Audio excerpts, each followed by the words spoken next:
ইস্টবেঙ্গল ক্লাবে শুরু হয়েছে নতুন গুঞ্জন। দল কি নতুন টেকনিক্যাল ডিরেক্টর পাচ্ছে?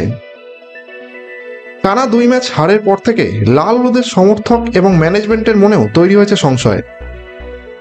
কার্লেস কুয়াদ্রাটের কোচিং কি আর ভরসা রাখতে পারছে দল? কেরালা ব্লাস্টার্সের বিরুদ্ধে পরাজয়ের পর থেকেই এই প্রশ্নটা জোরদার হয়েছে। যদিও গত বছর সুপার কাপ জেতার পর এই কোচকেই সমর্থকরা মাথায় তুলে ধরেছিলেন, কিন্তু এই মরশুমের শুরুতেই ইস্টবেঙ্গল যেন ছন্দহীন। প্রথম ম্যাচে বেঙ্গালুরু এফসির কাছে 1-0 গোলে হেরে যায়।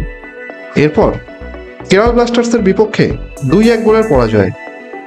টানা হতাশাজনক পারফরমেন্স স্বাভাবিকভাবেই কোচের প্রতি ক্ষোভ বাড়াচ্ছে অনেকের।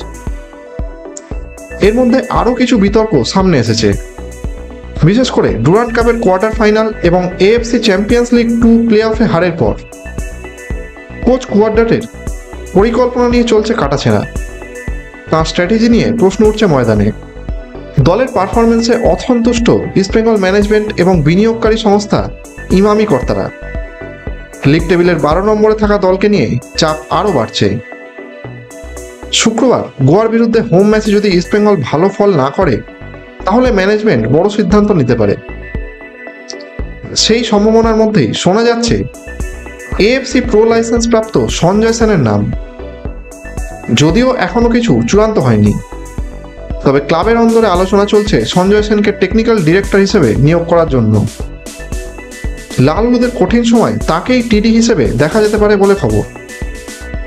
এইসব জল্পনার মধ্যেই ইস্টবেঙ্গলের সমর্থকদের অপেক্ষা কি হতে চলেছে দল ও কোচের ভবিষ্যৎ।